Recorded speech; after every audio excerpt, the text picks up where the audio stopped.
Hola a todos. A ver, una pregunta que seguro que más de uno se ha hecho. Tenemos un caballo que empieza a engordar, está como apático, sin ganas de nada. ¿Qué es lo primero que se nos viene a la cabeza? La tiroides, ¿verdad?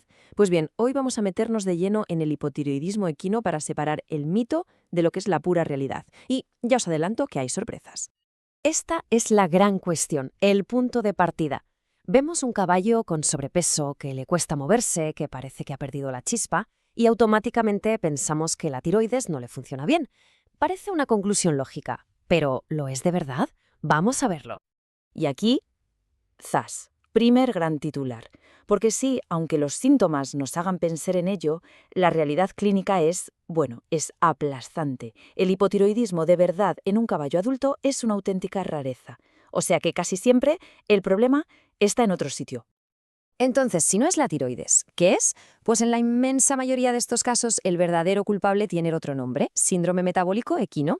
Los signos son muy parecidos, obesidad, poca tolerancia al ejercicio, a veces un pelo de mala calidad, pero este diagnóstico sí que es muy frecuente y además encaja como un guante con lo que vemos. Pero, ojo, que sea súper raro en adultos no quiere decir que el hipotiroidismo no sea un problema muy serio en el mundo equino. Lo que pasa es que tenemos que cambiar el foco por completo. El verdadero drama del hipotiroidismo no está en los adultos, sino en los potros recién nacidos. Y aquí la historia es radicalmente distinta y mucho más grave. Fijaos bien en la diferencia, porque es que no tiene nada que ver, en serio, nada. Olvidémonos por un momento del caballo adulto gordo y perezoso. Cuando hablamos de potros, la cosa se pone muy seria. Hablamos de un problema congénito gravísimo. Son potrillos que nacen tan débiles que ni siquiera pueden levantarse.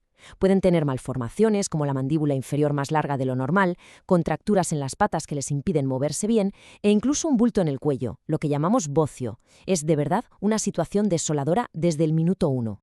Vale, ¿y por qué esta diferencia tan brutal? Porque en un adulto es casi un mito y en un potrillo es una tragedia. Bueno, pues la respuesta está casi siempre en la alimentación. Y aquí está la clave de todo. El problema en realidad no empieza en el potrillo, sino en la madre durante la gestación. La dieta de la yegua lo es absolutamente todo.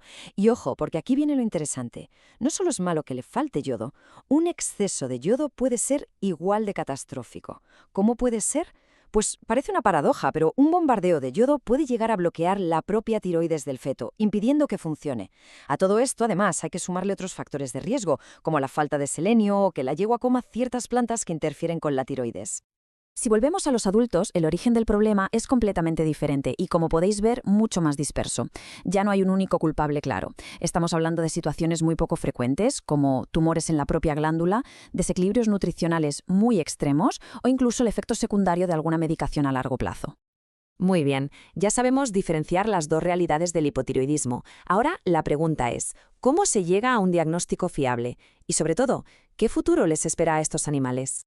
Diagnosticar esto no es tan sencillo. Requiere un poco de trabajo de detective. Lo primero es el historial clínico, que es fundamental. Y si hablamos de un potro, la dieta de la madre es la pieza central del puzzle. Después, claro, se hace un análisis de sangre para medir las hormonas tiroideas, la T3 y la T4. Pero mucho cuidado con esto. Hay muchas otras enfermedades que no tienen nada que ver con la tiroides que pueden hacer que estos niveles bajen. Es lo que se conoce como síndrome del eutiroideo enfermo. Por eso es tan importante descartar primero otras cosas más comunes. Y este gráfico es increíblemente claro. Muestra la enorme diferencia en el pronóstico. En esos poquísimos casos de adultos, si se encuentra la causa y se puede tratar, el pronóstico suele ser bueno. Pero los potros, la historia es muy diferente. El pronóstico es muy malo. La mayoría, lamentablemente, no sobrevive y los que lo hacen suelen quedar con secuelas permanentes que hacen su vida muy difícil. Bueno, pues después de todo este recorrido vamos a quedarnos con lo esencial. Vamos a resumirlo todo en un par de ideas clave que son las que de verdad marcan la diferencia. Si de todo esto nos tenemos que quedar con solo dos cosas, que sean estas. La primera, si tenemos delante un caballo adulto con sobrepeso y apático, lo primero a descartar es el síndrome metabólico, no el hipotiroidismo. Y la segunda, y quizá la más importante, si nace un potro débil, con problemas para levantarse, la investigación tiene que centrarse sí o sí en la dieta que ha llevado su madre. Y para cerrar, creo que esta frase lo resume a la perfección. El hipotiroidismo equino es una enfermedad rara en adultos donde hay que buscar otras causas antes. Pero es una patología neonatal muy importante, muy grave, y que está directamente ligada a la nutrición de la madre, tanto por falta como por exceso de yodo. Tener esto claro es fundamental no solo para diagnosticar bien, sino sobre todo para poder prevenirlo.